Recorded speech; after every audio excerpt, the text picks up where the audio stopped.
एक बार एक गांव में कन्हैया नाम का एक भोला भाला आदमी रहता था। कन्हैया का उसी गांव में एक छोटा सा घर था। घर में वो और उसकी पत्नी और एक छोटा सा बच्चा रहता था, जो उसकी पत्नी को अभी अभी कुछ दिन पहले ही हुआ था। कन्हैया के पास जमीन तो खूब सारी थी, पर वह सारी जमीन बंजर थी। उस जमीन पर कोई भी फसल नहीं हो पाती थी, जिस कारण वह अपना घर चलाने के लिए एक मुनीम जी के घर पर काम करता था।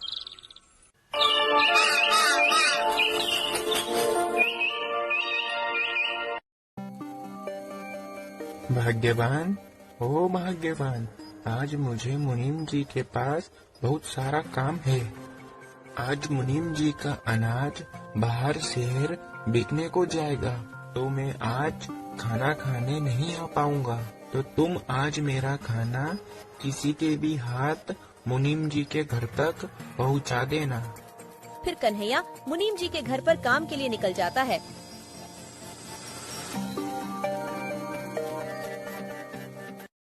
आज तो कोई नजर नहीं आ रहा जिसके हाथ में यह खाना पहुंचा सकूं। लगता है आज मुझे ही खाना देने जाना होगा। कन्हैया की पत्नी कन्हैया को खाना देने के लिए मुनीम जी के घर के लिए निकल जाती है।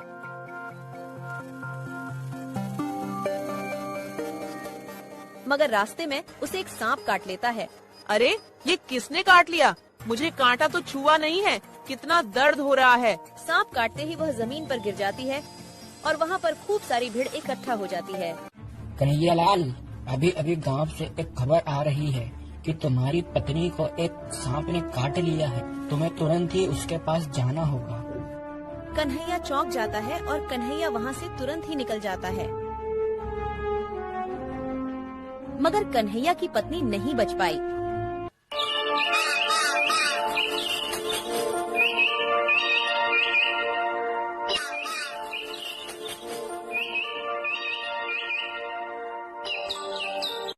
सब खत्म हो गया। तुम मुझे और अपने इस बच्चे को अकेला ही छोड़ गई। अब इस बच्चे को मैं कैसे पालूंगा? इससे बढ़िया तो मैं भी मर जाता। अपनी पत्नी के गुजर जाने के दुख में कन्हैया खूब दुखी हो रहा था।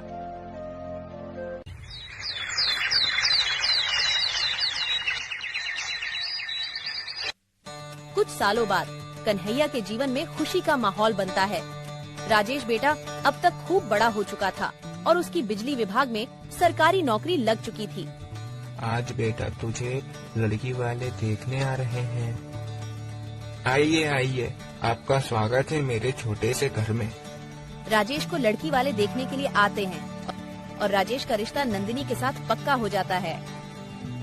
फिर कन्हैया अपने बेटे की शादी बड़े ही धूमधाम से करता है। फिर शादी के कुछ दिन बाद, नंदिनी, ये लो पैसे, जरा अलमारी में रख देना। अरे बाप रे, इतने सारे पैसे! बेटा राजेश, तू इतने सारे पैसे कहाँ से लाया? तेरी तो इतनी तनख्वाह भी नहीं है। अरे पिताजी, ये तनख्वाह नहीं है। अब मैं तुम्हें कैसे समझाऊं? पिताजी, इसे अंग्रेजी भाषा में कमीशन कहते हैं। मतलब तू लोगों से घूस लेने लगा है?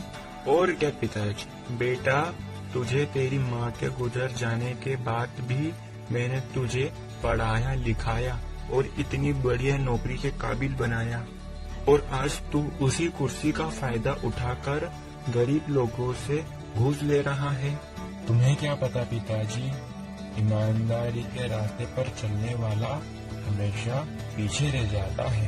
आजकल जो ईमानदारी के रास्ते पर चलता है वो हमेशा पीछे ही रह जाता है। ईमानदारी पर चलेंगे तो धीरे धीरे आगे बढ़ेंगे, और अगर थोड़ी बहुत घूस खाकर आगे बढ़ेंगे तो बहुत जल्दी आगे बढ़ेंगे। पिताजी, बेटा, जो ईमानदारी के रास्ते से धीरे धीरे आगे बढ़ता है वो बहुत लंबे समय तक टिकता है। जो ये घूस खाकर आगे बढ़ता है वो बहुत ही जल्दी बर्बाद होता है। और आगे तेरी मर्जी। और कन्हैया इतना कहकर अपने घर से निकल जाता है। ठीक ही तो कह रहे हैं कि घूस लेना पाप है। पिताजी की बात तो मान लो। तुम भी चालू हो गई। पिताजी मुझे कम सुना के गए हैं क्या? घूस लेना पाप है। अब मुझे मेरा खाना दे दो, ऑफिस के लिए लेट हो रहा हूँ। इसी तरह कन्हैया का बेटा राजेश लोगों से घूस लेने लगा था।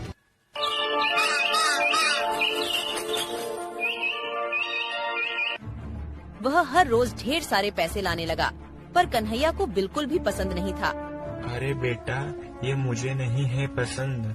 तू मेरे लिए ये लोगों से घूस खाना बंद क्यों नहीं कर देता? अरे पिताजी, तुम तो मेरे हाथ धोकर पीछे ही पड़ गए।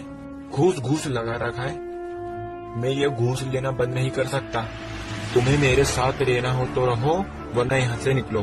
तुम्हें जरा सी भी शर्म नहीं है? कोई भला अपने पिताजी से ऐसे बात करता है? क्या वो क्या गलत कह रहे हैं? ठीक ही तो कह रहे हैं कि घूस लेना पाप है। कोई ये पाप वाप नहीं है। आजकल सब ऐसे ही काम करते हैं। और तुम ज्यादा मेरी अम्मा मत बनो। तुम्हें भी इस घर में रहना हो तो रहो, वरना तुम भी यहाँ से निकलो। अरे बेटा, मेरे कारण तुम दोनों आपस में मत लड़ो। मैं ही इस घर को छोड़कर चला जाता हूँ। अरे पिताजी, इन्होंने तुम्हें गुस्से में आकर घर छोड़कर जाने को कह दिया है। आप तो सच में घर छोड़कर जाने को तैयार हो गए। तुम कहाँ पर रहोगे? बेटा, तू मेरे रहने की चिंता मत कर। मैं तो कहीं पर भी रह लूंगा। इतना कहकर कन्हैया घर छोड़कर चला जाता है। अरे तुम कैसे बेटे हो जो अपने पिता को घर छोड़कर जाने के लिए एक बार भी नहीं रोका? कन्हैया अपना घर छोड़कर मुनीम जी के घर पर जाता है। क्या हुआ कन्हैया, आज तो तुम समय से पहले काम पर आ गए। और कन्हैया मुनीम जी को अपने बेटे की सारी बात बता देता है। अरे बाप रे, तुम्हारे बेटे ने तुम्हें घर से निकाल दिया। ये तो उसने बहुत गलत किया। कन्हैया, तुम चिंता मत करो। आज से तुम मेरे साथ मेरी ये हवेली में रहोगे। नहीं मुनीम जी, मैं तो मेरे खेत में ही रह लूंगा। कन्हैया, तुम वहाँ पर कैसे रह पाओगे? मुनीम जी, मैं वहाँ आराम से रह लूंगा। तुम्हारा मुंह उतरा उतरा क्यों लग रहा है? आज ऑफिस में कुछ हुआ क्या? हाँ, आज मैं लोगों से घूस लेता पकड़ा गया और अब मुझे अपनी नौकरी से भी निकाल दिया गया है।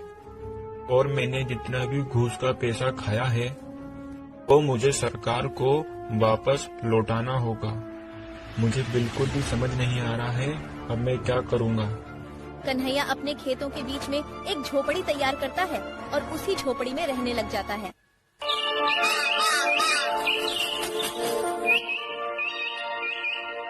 मुनीम जी कन्हैया से मिलने उसकी झोपड़ी पर जाते हैं। अरे मुनीम जी, आज तुम्हारा ये मेरी झोपड़ी में कैसे आना हुआ? अरे कन्हैया, आज तुम्हारे लिए एक खुशखबरी है। अरे जो तुम्हारी बंजर जमीन थी ना, वो एक फैक्ट्री निर्माण के काम के लिए खरीदी जा रही है, पूरे 5 लाख रुपए में। क्या 5 लाख रुपए? मुनीम जी, मुझे तो आपकी बात पर विश्वास नहीं हो रहा। अरे मेरी बात पर भरोसा करो, मैं सच कह रहा हूँ। ऊपर वाले ने मेरी सुन ली।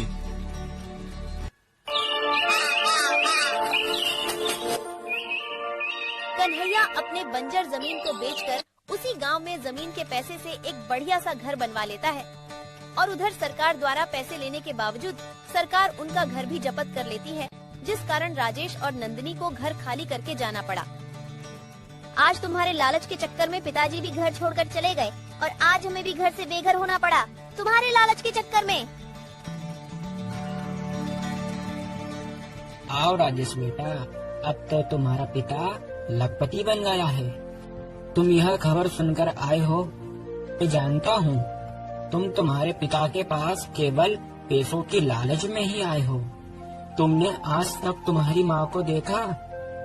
ये कन्हैया ने तुम्हें तुम्हारी माँ के जाने के बाद खूब पढ़ा लिखा कर बड़ा करा और तुमने उसे ही घर से निकाल दिया और तुमने उसी पिता को घर से निकाल दिया। तुम्हें ये सब करते बिल्कुल भी शर्म नहीं आई? अरे मुनीम जी, अब छोड़िए, वो अभी बच्चा है, उससे एक छोटी सी गलती हो गई। पिताजी, मुझे माफ कर दो, मुझसे गलती हो गई और आपकी बात नहीं मानने के कारण आज मेरे हाथ से नौकरी भी चली गई। कोई बात नहीं बेटा, तुझे कहा था ना मैंने कि ईमानदारी के रास्ते पर चलेगा तो खूब आगे जाएगा। अब देख लिया ना बेईमानी के रास्ते का परिणाम।